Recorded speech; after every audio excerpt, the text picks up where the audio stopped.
Hello dear students, मैं पारखी गोयल स्वागत करती हूं आप सभी का जेई क्लासेस मेरठ में।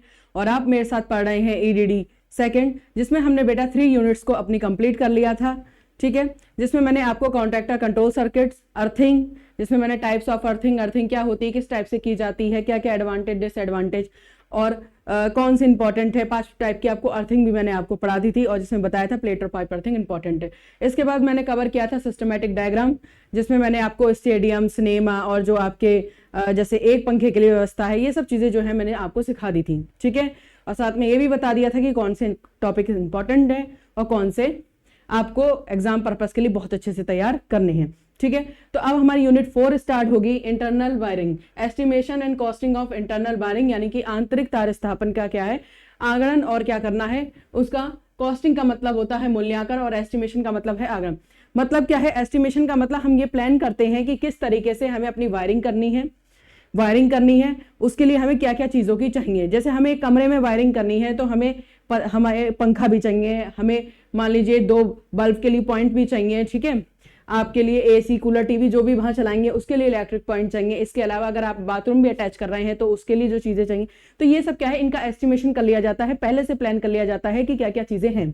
ठीक है, क्या क्या चीजें हमें लगानी है, सॉकेट कितने लगाने हैं, स्विचेस कितने चाहिए, कितने बोर्ड वहां लगेंगे। ठीक है, कहाँ कहाँ लगना है, ये पूरा हम क्या करते हैं, एक तरह से प्लान कर लेते हैं कि हमें इतना सब कुछ चाहिए, उसे कहते हैं एस्टिमेशन। अब कॉस्टिंग क्या होती है कि हमें उसके क्या है, प्राइस भी लगाने होते हैं। कॉस्टिंग का मतलब होता है उसके प्राइस लगाना है, कि जैसे कि हम क्या करते हैं, फॉर एग्जाम्पल कि मान लीजिए हमारे कमरे में 2 बल्ब लगेंगे। देखिए, किसी भी चीज को पढ़ने से पहले उसके बारे में थोड़ा बहुत आइडिया ले लेना ज्यादा अच्छा रहता है। जैसे हमें 2 बल्ब लगाने हैं, एक फैन लगाना है।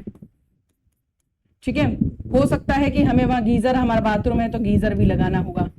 ठीक है, इसके अलावा उसके इलेक्ट्रिक पॉइंट होंगे। अब हमें क्या क्या चीज चाहिए, अगर हम घर में कर रहे हैं तो हो सकता है किचन के लिए भी कुछ एक्स्ट्रा इक्विपमेंट, टीवी है, फ्रिज है, हमें कमरे में जो भी चाहिए तो उसके लिए हमें क्या क्या चीज चाहिए। जैसे टीवी, फ्रिज लेंगे तो इसके लिए एक सॉकेट चाहिए होगा, 2 सॉकेट चाहिए होंगे हमें, कितने, 15 एम्पियर की, क्योंकि छोटे वाले में नहीं लगते। 5 एम्पियर के सॉकेट में टीवी तो चल जाती है लेकिन फ्रिज नहीं चलती। जैसे कूलर वगैरह है वो नहीं चलती और चलाने भी नहीं चाहिए।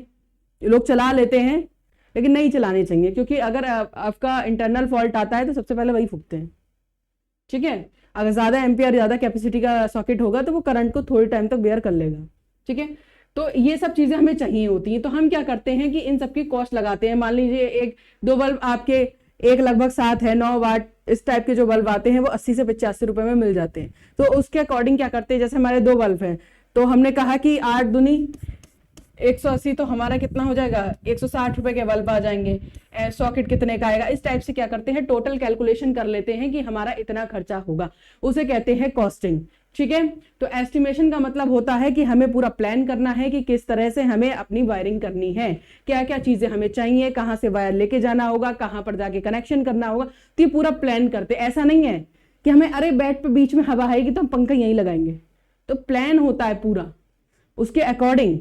आप लोगों को जब घर मिलते हैं ना, जैसे जो लोग नए खरीद रहे हैं तो पूरी होती है, तो कह रहे हैं ये नहीं दिया वो, तो पूरी प्लानिंग के साथ चीजें होती हैं कि आप कहते हैं ना बेड के कॉर्नर में स्विच होना चाहिए। ठीक है, ताकि अपना मोबाइल वगैरह रख लो, लैंप लगाते हैं। तो ये सब क्या पूरा अरेंजमेंट सोच समझ के किया जाता है आपकी नीड के अकॉर्डिंग, कि आपको आपके रूम में या आपके घर में किस तरीके से वायरिंग करनी है। तो इसका क्या है, एक वायरिंग प्लान तैयार किया जाता है आपकी शीट पे, जो कि आप इंजीनियरिंग ड्राइंग पे करते हैं। आजकल तो इसके लिए ऑटोकैड का यूज करने लगे हैं, सब कंप्यूटराइज्ड हो जाता है, फिक्स बढ़िया तरीके से। लेकिन पहले के टाइम में क्या करते थे, जो आप सीखते हैं, जो आप अपनी शीट्स पे बनाते हैं, वो काम चलता था कि शीट पे प्लान किया जाता था कि आपके घरों की वायरिंग कैसी होगी। ठीक है, अब एडवांस चीजें आ गई हैं तो वो भी यूज की जाने लगी हैं। ठीक है, अब भी यूज कर रहे हैं लेकिन पुराना वाला तरीका छोटे मोटे उस चीजों के लिए, है ना, ज्यादा बड़े मतलब घरों के लिए, डोमेस्टिक के लिए यूज कर रहे हैं। बहुत बड़ी फॉर्म पे तो आपको पता नहीं हो सकता। ठीक है, तो पहले एस्टिमेशन करते हैं, उसके बाद उसकी कॉस्ट निकालते हैं कि कितना है, क्योंकि भैया एक बजट भी तो देखा जाएगा, बजट भी तो देखा जाएगा। किसी ने कह दिया मैं 10,000 में सब कुछ चाहता हूं और तुमने जो सोचा वायरिंग करी वो 20,000 की बैठ गई, तो वो नहीं कर पाएगा ना। तो कॉस्टिंग भी की जाती है और एस्टिमेशन भी, कि किस तरीके से हमारा काम भी हो जाए और प्रॉपर तरीके से हो और बजट भी बैठ जाए। तो एस्टिमेशन एंड कॉस्टिंग की जाती है। अब इंटरनल वायरिंग शब्द का यहाँ क्या मतलब है, इंटरनल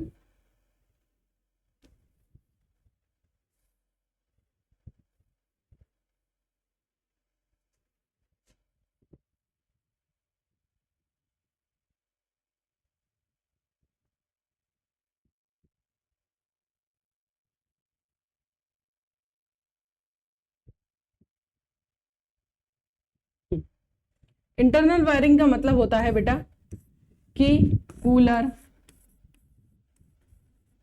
फ्रिज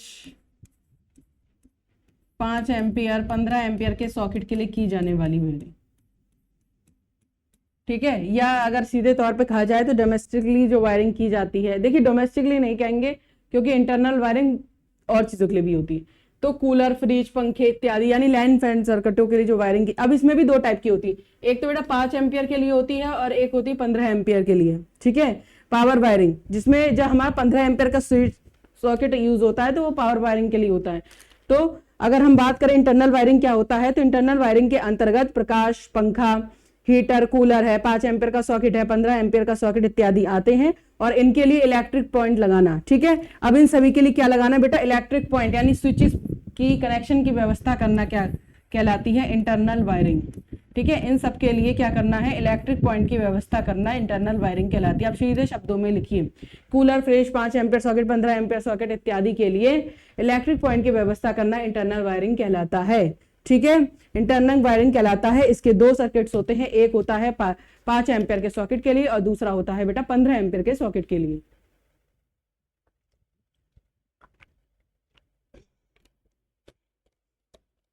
आई होप आपको समझ में आया होगा, ठीक है। तो इंटरनल वायरिंग के बारे में तो हमने ये जाना। अगर हम बात करें कि इंटरनल वायरिंग अगर आप कर रहे हैं तो कुछ बातें आपको ध्यान में भी रखनी होंगी, है ना। कुछ बातें आपको क्या है ध्यान में रखनी होती हैं, इसके कुछ नियम होते हैं, कुछ नियम होते हैं। नियम का मतलब ये है कि अगर आपका इंटरनल वायरिंग कर रहे हैं तो जैसे आपने पंखा लगाया तो एक पर्टिकुलर हाइट पर लगता है, स्विच बोर्ड लगा रहे हैं तो वो एक पर्टिकुलर हाइट पे लगता है, ठीक है। तो ये चीजें क्या है, फिक्स है वैल्यू। ऐसा कभी करते कि जमीन पे लगा देते स्विच बोर्ड, ऐसा भी तो कर सकते हैं, आपके मिड में ही क्यों लगा होता है, कभी ये सोचा है, ठीक है। तो ये चीजें फिक्स की गई हैं, आई रूल 1956 के तहत जो है इंटरनल वायरिंग के रूल्स जो है फिक्स किए गए हैं कि आपको कौन कौन से रूल्स का पालन करना होगा, ठीक है। तो general rules of wiring,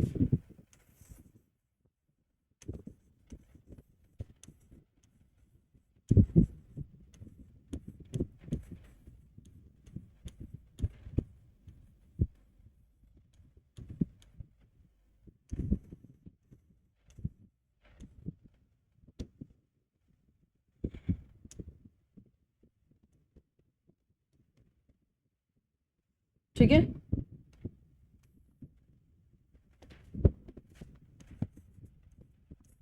general rules of wiring, कौन कौन से रूल्स होते हैं। तो सबसे पहला अगर इसमें रूल कहा जाए तो एनर्जी मीटर को, एनर्जी मीटर को, एनर्जी मीटर जो आपके घरों में लगा होता है मीटर, उसे एनर्जी मीटर ही कहते हैं। मीटर को फ्लोर से या फर्श से, को फर्श से 1.5 मीटर की ऊंचाई पर लगाना चाहिए।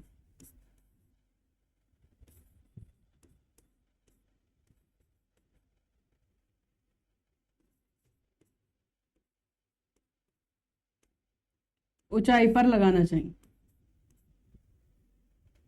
ठीक है, लगाना चाहिए। एनर्जी मीटर को कहाँ लगाना चाहिए, फर्श से, यानी कि जहां से आपकी जमीन है वहां से लेकर कितने पे लगाना चाहिए, 1.5 मीटर पर लगाना चाहिए, ठीक है। और एनर्जी मीटर के तुरंत बाद मेन स्विच व डिस्ट्रीब्यूशन बोर्ड लगाना चाहिए, ठीक है। अब एनर्जी मीटर जब आपका लग गया तो सेकंड पॉइंट क्या है, एनर्जी मीटर के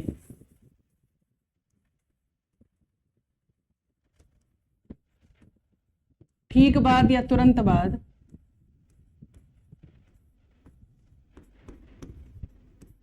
मेन स्विच, ये सब याद कर लीजिएगा। मेन स्विच, ईडी लैब का जब प्रैक्टिकल होता है ना तब पूछता है वहां पर एग्जामिनर बढ़िया तरीके से, इंटरनल वायरिंग क्या होती है, रूल्स क्या होते हैं, टाइप्स कौन से होते हैं, किस किस टाइप की होती है, ये सब पूछता है।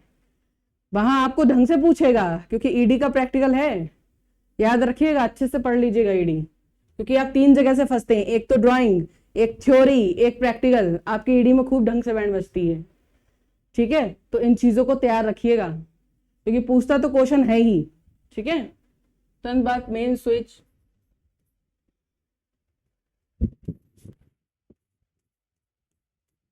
डिस्ट्रीब्यूशन बोर्ड,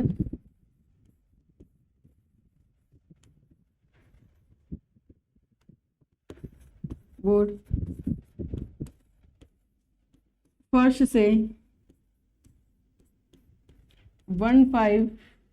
1.5 मीटर की ऊंचाई पर लगाना चाहिए।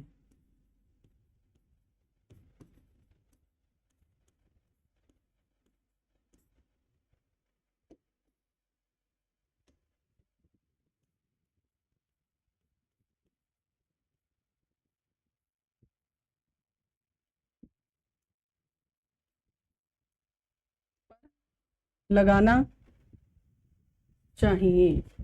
ठीक है, मेन स्विच व डिस्ट्रीब्यूशन बोर्ड फ्यूज यूनिट सहित होने चाहिए, यानी कि इनमें एक फ्यूज भी लगा होना चाहिए। ठीक है, मेन स्विच यानी कि ये जो मेन स्विच बोर्ड आप लगा रहे हैं, मेन स्विच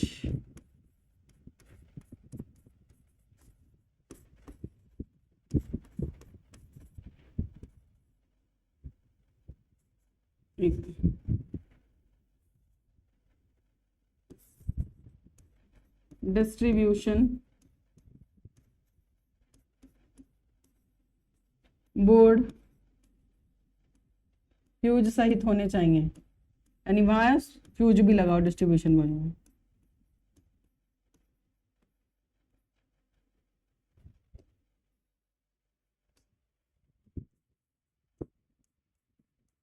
और यदि आपके दूर स्थित कक्षक हैं, ठीक है, आपका काम नहीं चल पा रहा है, ठीक है, अब ऐसा तो है नहीं एक ही रूम में सब कुछ व्यवस्था होती है, एक ही रूम में लाइट लाएंगे बाकी सब में अंधेरा फैलाएंगे, ऐसा तो है नहीं, दूसरे रूम्स में भी लगता है। आपका अगर रूम बहुत दूरी पे है तो एक स्विच से काम नहीं चलेगा, तब क्या करेंगे, जो हमारा डिस्ट्रीब्यूशन बोर्ड है, सब देखते हैं ना, सब रूम्स में क्या होता है, एक स्विच बोर्ड लगा होता है, उस स्विच बोर्ड में उस रूम के जितने भी पंखे, कूलर, फ्रिज जो भी चला रहे हो आप, जितने भी आपके बल्ब लगे हैं, जितने भी पंखे लगे हैं, जितने भी जो भी इक्विपमेंट्स लगे हैं, जो भी आपने लगा रखा है, ठीक है, ट्यूबलाइट वगैरह है, उन सबके क्या होते हैं, एक स्विच बोर्ड पे स्विच होते हैं, और फिर दूसरे रूम में जाते हैं तो उस रूम के होते हैं। तो ये क्या करते हैं कि जब हमारे कक्षा यानी हमारे रूम्स दूर हैं, तो रूम्स के दूर होने पे क्या है, सब डिस्ट्रीब्यूशन बोर्ड का यूज करते हैं, सब डिस्ट्रीब्यूशन बोर्ड का यूज करते हैं।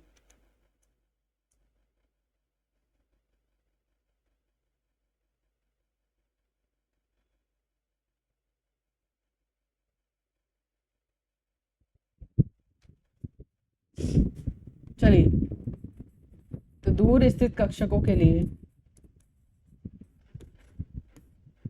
दूर स्थित रूम्स के लिए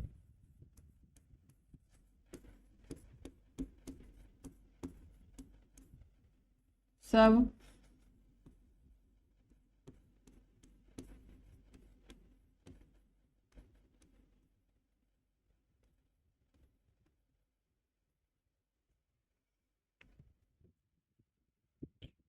डिस्ट्रीब्यूशन बोर्ड का यूज करते हैं। ठीक है, सब डिस्ट्रीब्यूशन बोर्ड का यूज करते हैं।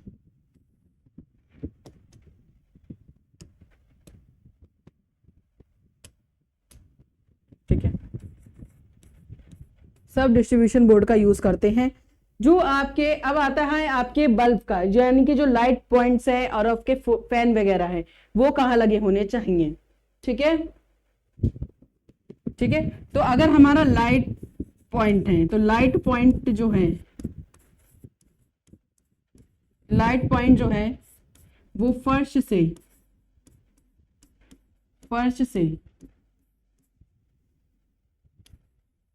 2.5 मीटर की ऊंचाई पे होने चाहिए।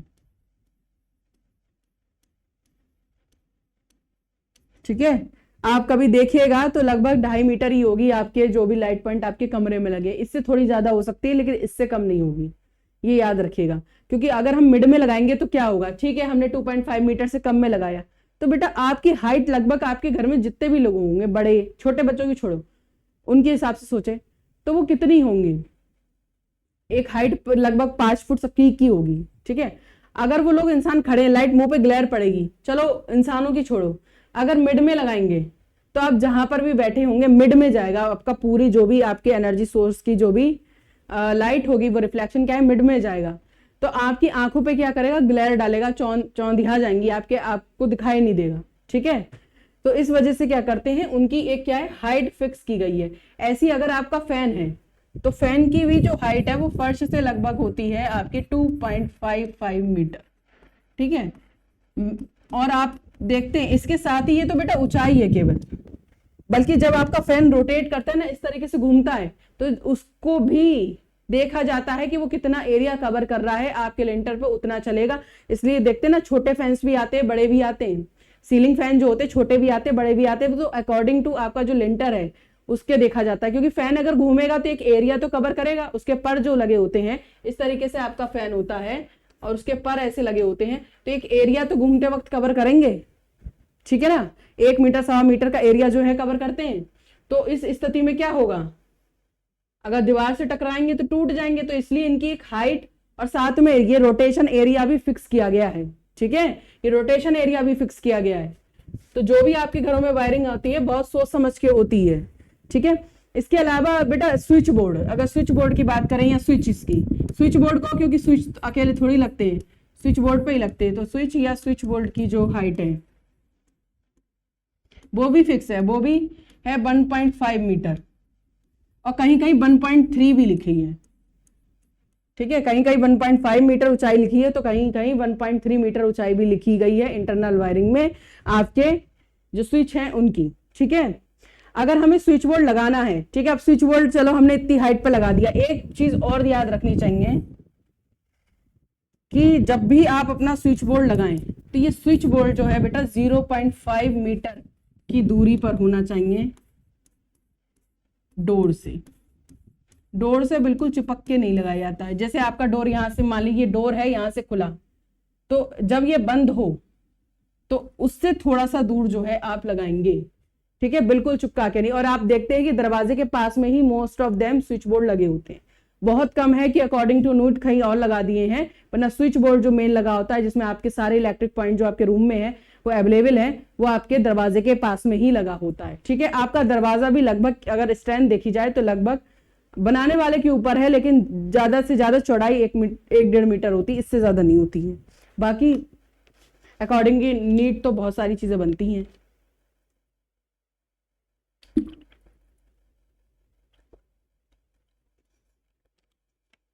ठीक है। इसके अलावा हम ये भी कहते हैं कि जो हमारे बाथरूम में जो भी पॉइंट लगे होते हैं उनका स्विच कहाँ लगता है, बाथरूम के बाहर। कभी भी बाथरूम में स्विच बोर्ड लगा नहीं देखा होगा, वो बाहर ही लगता है। तो ये सब चीजें क्या है, डिसाइड है पहले से ही, ठीक है। तो ये आपको जो जनरल इलेक्ट्रिसिटी रूल है ये आपको तैयार करने होंगे कि एनर्जी मीटर को फर्स्ट से 1.5 मीटर की ऊंचाई पर, एनर्जी मीटर के तुरंत बाद मेन स्विच डिस्ट्रीब्यूशन बोर्ड लगाएं, ठीक है। मेन स्विच और डिस्ट्रीब्यूशन में फ्यूज लगाएं, जो दूर स्थित रूम से उनके लिए हमें क्या करना है, अलग से सब डिस्ट्रीब्यूशन बोर्ड लगा लेना चाहिए। Light point, fan point, switches कहाँ पर लगे ये चीजें दिखनी चाहिए। साथ ही में ये भी लिख सकते हैं 15 एम्पियर का सॉकेट है तो ऊंचाई क्या होगी, अगर हमारा 5 एम्पियर का सॉकेट है तो ऊंचाई क्या होगी, ये चीजें भी हैं, ठीक है। अगर हमारा 5 एम्पियर का सॉकेट है तो उसकी ऊंचाई 1.25 मीटर होनी चाहिए, और 15 एम्पियर का है तो 1.5, ठीक है। ये चीज और लिख लीजिए, अगर हमारा 5 एम्पियर का सॉकेट है, ये सब बेटा फर्श से ही ऊंचाई है 1.25 मीटर, और यदि 15 एम्पियर का सॉकेट है तो 1.5 मीटर ऊंचाई होनी चाहिए फर्श से, ठीक है।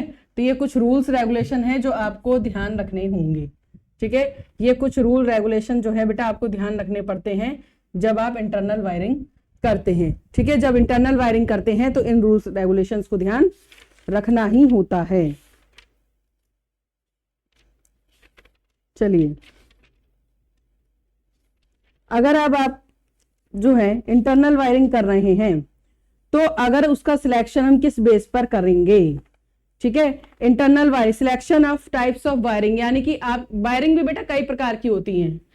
एक होती है, अगर आपने देखा हो, मैंने कहा था कंड्यूट में वायरिंग होती, पाइप में से वायर जाता है, कुछ अंडरग्राउंड फिटिंग्स होती हैं, ठीक है, बहुत तरह की वायरिंग होती है, किसी में क्लिप लगा दिया जाता है, ठीक है, ये चीजें हम बाद में पढ़ेंगे, वायरिंग के टाइप्स कौन कौन से होते हैं, ठीक है, ये चीजें हम बाद में पढ़ेंगे। पहले हम ये जानेंगे कि अगर हम सिलेक्शन कर रहे हैं कि हमें ये वायरिंग करनी चाहिए, तो हमें क्या क्या चीजें चाहिए, फिर हम वायरिंग देखेंगे, ठीक है। चलिए,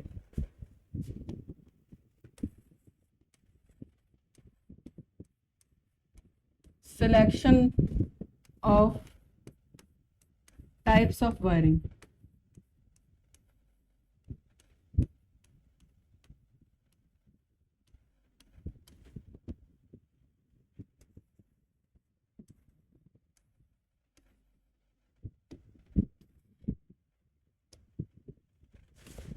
कौन कौन सी चीजें होती हैं जिनके बारे में हमें सोचना पड़ता है, ठीक है। तो सबसे पहला होता है ड्यूरेबिलिटी, यानी टिकाऊपन, ठीक है, ठीक है। और कौन सी चीजें होनी चाहिए अगर हम selection of types of wiring कहे, तो सबसे पहले तो टिकाऊपन होना चाहिए, सेफ रहे, ठीक है, देखने में अच्छी लगे, कॉस्ट हो, ठीक है। तो हमने सबसे पहला क्या कहा, कौन कौन सी चीजें होनी चाहिए, टिकाऊपन, टिकाऊपन। दूसरा होना चाहिए सुरक्षा। तीसरा होता है अपीयरेंसेस, यानी दर्शनीयता, देखने में कैसी लग रही है, दर्शनीयता।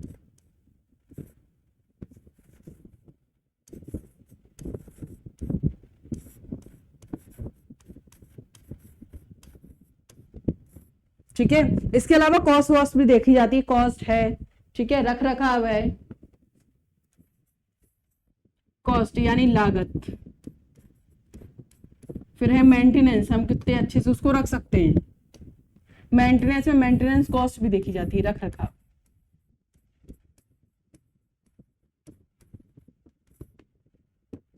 इसके अलावा विद्युत बिंदु लगाने का जगह,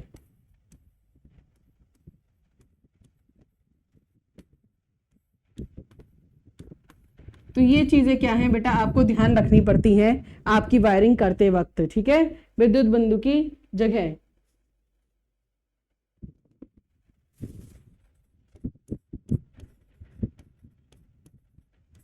और सातवीं है आपकी परिवर्तनीय।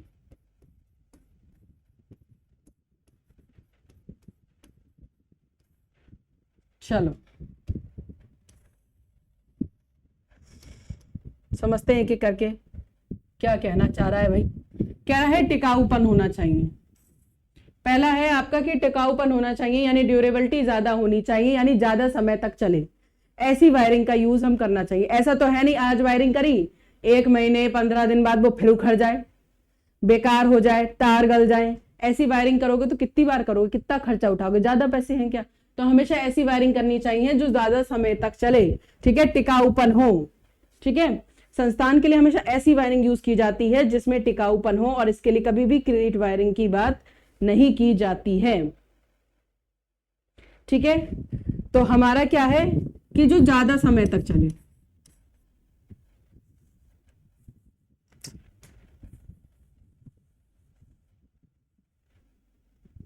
जो क्या है ज्यादा समय तक चले, शॉर्ट में कह रहे हैं ज्यादा समय। एक बात याद रखना, सिलेक्शन टाइप्स ऑफ वायरिंग जब आएगा आपका तो याद रखिएगा, हेडिंग डाल के पूरा उसमें लिखना है, ये नहीं कि यही डाल दिए पॉइंट, ठीक है, जो मैं बोल रही हूं। वैसे तो आपको नोट्स प्रोवाइड हो ही जाएंगे, लेकिन फिर भी, ठीक है। तो ज्यादा समय तक चले ऐसी वायरिंग का यूज हमें करना चाहिए। नेक्स्ट आता है सुरक्षा। सुरक्षा जैसे आग वाग लग जाए या कोई नुकसान हो जाए, शॉर्ट सर्किट की स्थिति हो जाए, तो हमें क्या करना चाहिए, वायरिंग ऐसी करनी चाहिए जहां नुकसान ना हो, जान माल का खतरा ना हो।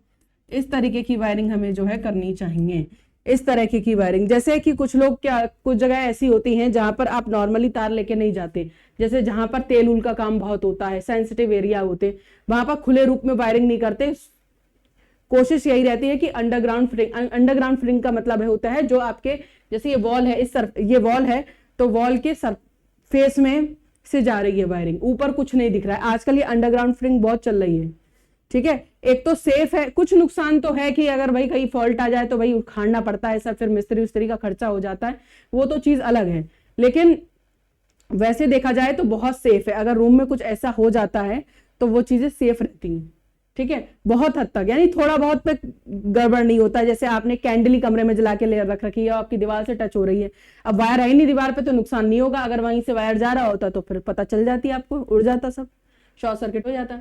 तो आग वाग से सुरक्षा दे, नुकसान ना हो, जान मान का खतरा ना हो, तो ऐसी वायरिंग हमें करनी चाहिए। अगर नेक्स्ट बात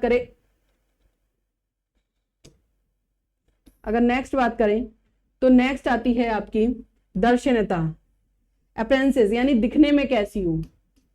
देखिए, अगर आप जो भी वायरिंग यूज करते हैं तो क्या आप ऐसा करते हैं कि पूरे कमरे में वायर फैला दें, तो आपका कमरा तो बहुत सुंदर दिखेगा फिर तो, है ना, सुंदर दिखेगा फिर तो हमें हमेशा ऐसी वायरिंग करनी चाहिए जो देखने में अच्छी लगे। हमारे रूम की क्या है, रूम है, घर है, या जहां पर भी कर रहे हैं, ऑफिस है, तो उसकी सुंदरता को बढ़ाएं, खराब ना करें। ऐसा नहीं 4 वायर इधर लटक रहे हैं, 4 वायर उधर लटक रहे हैं, ऐसी वायरिंग थोड़ी की जाती है।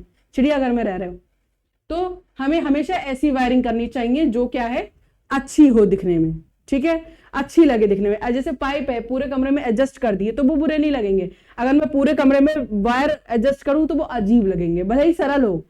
अब सरल कैसे है, जैसे आपके रूम है, वायर लटक रही है, यहां से कट गया, आपने तुरंत खड़े होकर टेप लगा के जोड़ दिया। अब इसका एक नुकसान तो है कि अगर हम अंदर वायरिंग करते हैं या बहुत पाइप से इस तरीके से वायर लेके जाते हैं, नुकसान तो है भाई, काट के पूरा सही करना पड़ता है, आगे लगाना पड़ता है, लेकिन अच्छा दिखता है। अब जो आपकी क्लिट वाली वो इस टाइप से होती है, जो वायर आपके इस तरीके से जाते हैं ना, और यहाँ बीच में क्लिप लगाए होते हैं, वो क्लिट वायरिंग का टाइप है, जो देखने के हिसाब से वैसे तो सरल है क्योंकि लगा सकता है, इसके लिए कोई प्रोफेशनल व्यक्ति की जरूरत नहीं है। नेक्स्ट टॉपिक वही पढ़ाना है, जरूरत नहीं है। लेकिन क्या है कि अगर हम इस टाइप की वायरिंग यूज करते हैं, हम इसे आराम से एडजस्ट तो कर सकते हैं, लेकिन ये फिर दिखाई देती चित्रकारी। तो हमें ऐसी वायरिंग का यूज करना है जो देखने में अच्छी लगे। आजकल पीवीसी कंड्यूट और अंडरग्राउंड फिटिंग ज्यादा ही चल रही हैं, ठीक है। फिर नेक्स्ट अगर हम बात करें लागत, भाई ये सबसे बड़ा ड्रामा है, लागत। हम पूरी कोशिश यही करते हैं कि कम से कम खर्च में अच्छा से अच्छा हो जाए, लेकिन आप भी जानते हैं अच्छे से अच्छा कम में तो होता नहीं। लेकिन फिर भी यही कोशिश करते हैं कि हम ऐसी वायरिंग का सिलेक्शन करें कि हमारा काम भी ठीक लगे, हमें रूम्स भी अच्छे लगे, सब कुछ बढ़िया लगे और थोड़ा कम पैसों में भी हो जाए, ठीक है। तो मोस्ट ऑफ देम इसके लिए बेटा कंड्यूट वायरिंग यूज की जाती है। मोस्ट ऑफ देम पाइप में से वायर को गुजारा जाता है, अभी भी लोगों के घर में है, जिन्होंने थोड़ा मतलब नए से थोड़ा पुराना है तो उनके घरों में दिखने। रख रखाव सरल हो, ठीक है, रख रखाव सरल हो, यानी कि अगर हमें उसमें कोई चीज फॉल्ट वगैरह हो गए तो आराम से उसको क्या है हम सही कर सकें, ठीक है, या कम से कम फॉल्ट हो, ऐसा हो। फिर नेक्स्ट आता है विद्युत बिंदु लगाने की जगह। वायरिंग हमेशा इस टाइप की होनी चाहिए कि अगर हमें कोई by chance electric point extra चाहिए तो वो भी हम कर सके, ठीक है। तो इस टाइप की वायरिंग क्या है बच्चों हमें यूज करनी चाहिए, ठीक है, कि अगर हमें कोई इलेक्ट्रिक पॉइंट या फिर ये इस तरीके से भी इस चीज को डिफाइन कर सकते हैं कि हम कि विद्युत बिंदु ऐसी जगह पे होने चाहिए जहां आसानी से पहुंचा जा सके। जैसे ये कहने का मतलब आपकी हाइट तो 5 फीट है, 6 फीट है और विद्युत बिंदु लगा दिया 10 फीट ऊपर, स्विच का क्या सीढ़ी से जाके लगाओगे, तो ऐसी हमें विद्युत बिंदु की जगह यानी इलेक्ट्रिक पॉइंट ऐसी जगह रखना चाहिए जिससे आराम से कर सके, कम हाइट का भी ज्यादा हाइट का भी, इस टाइप से। जो तभी मैंने कहा ना स्विच बोर्ड 1.5 मीटर, तो 1.5 मीटर तक तो बच्चा भी पहुंच जाएगा 10-11 साल का, ठीक है। और छोटे बच्चों को स्विच बोर्ड तक पहुंचने की जरूरत ही नहीं है, इस वजह से। अब देखो 1.5 मीटर के 2 फायदे हैं, पहला तो कोई भी पहुंच सकता है, दूसरा बच्चे क्या करते हैं स्विचेस में उंगली डाल लेते हैं, छोटे बच्चे तो क्या करते हैं वो भी नहीं पहुंचेंगे वहां। तो हिसाब से ऐसा नहीं है एक ही इंसान को, सब लोगों को ध्यान में ही रख के किया गया। एक और कारण है आपके स्विच बोर्ड का मिड में लगाने का 1.5 मीटर पे, क्यों? क्योंकि देखिए आपके फर्श पे पानी वानी है या कोई कंटेनर में भी पानी, ये चीजें लगी हुई हैं तो उससे नुकसान नहीं होगा, थोड़ा ऊंचा होगा तो, ठीक है। अब नीचे होगा, बहुत नीचे दीवार पे अगर पानी रख दिया, बाई चांस कोई चीज गिर गई, हमारे हाथ से छूट गई, तो वो झटाक से जैसे गिलास गिरा तो पानी उछल के सीधे स्विच बोर्ड पर, तो ऐसी कंडीशन भी नहीं आती है। तो बहुत सारी चीजें ध्यान रखी जाती। अब आता है परिवर्तनीय। तो हमारी वायरिंग हमेशा ऐसी होनी चाहिए कि हम चाहें तो उसमें परिवर्तन कर सके। कल को हमें और वायर वहां से लेके जाने हों तो आपने इंटरनल वायरिंग आपकी कर दी, ये पूरी इस तरीके से वायरिंग हो गई, लेकिन बाई चांस हमें और भी कनेक्शन करने हैं तो वो भी चेंजेस कर सके, ठीक है, या हमें वायरिंग वहां से हटानी है दूसरी लगानी है तो वो भी आराम से हम कर सके। इस तरह की वायरिंग जो है बेटा हमें करनी चाहिए कि आवश्यकता अनुसार हम क्या करें, उसे बड़ा या घटा सकें या फिर नया कर सकें, ठीक है, दूसरी चीजें उसमें एडजस्ट कर सकें। इस तरह की वायरिंग का यूज बेटा करना चाहिए, ठीक है। तो हमने आज पढ़ा कि इंटरनल वायरिंग क्या होती है, कि फ्रिज, कूलर, पंखे, टीवी 15 एम्पियर 5 एम्पियर के सॉकेट्स के लिए जो हम वायरिंग करते हैं उसे इंटरनल वायरिंग कहते हैं, या ये कहें के लिए जो हम इलेक्ट्रिक पॉइंट लगाते हैं उसको हम इंटरनल वायरिंग कहते हैं। उसके रूल रेगुलेशंस पढ़े कि जनरल रूल्स रेगुलेशंस क्या होते हैं, और साथ ही में हमने जाना कि अगर हम इंटरनल वायरिंग कर रहे हैं तो हमें वायरिंग भी कई टाइप की हैं तो उनका सिलेक्शन कैसे करें। तो सबसे पहले हम देखें वो टिकाऊ कितनी है, हमें सेफ्टी कितनी प्रोवाइड कर सकती हैं, देखने में कैसी हैं, उनमें पैसा कितना खर्च हो सकता है। तो हम सोचते ही हैं कि चीप कॉस्ट हो जाए, लेकिन सब कुछ नहीं मिल सकता। देखिए लागत का मतलब ये नहीं होता है कि सबसे सस्ता माल उठाया और यूज करना शुरू कर दिया, सबसे सस्ती वायरिंग ली। कॉस्ट, चीप कॉस्ट का मतलब ये होता है कि एक हमारे बजट में हो और हमारा सफिशिएंट काम कर सके, ये होती लागत।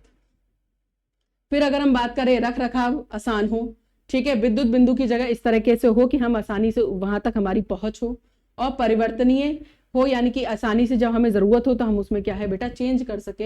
इस टाइप की वायरिंग जो है हमें करनी चाहिए। आई होप मैंने इंटरनल वायरिंग में जो भी आपको समझाया है समझ में आ गया होगा। अगर नहीं आया है तो एक बार रिपीट करके इस वीडियो को देख लीजिएगा, अच्छे से समझ में आ जाएगा, ठीक है। तो डियर स्टूडेंट आज का लेक्चर इतना ही रखते हैं, फिर मिलते हैं नेक्स्ट लेक्चर में। तब तक के लिए टाटा, गुड बाय, ख्याल रखिएगा अपना। Thanks for watching my video.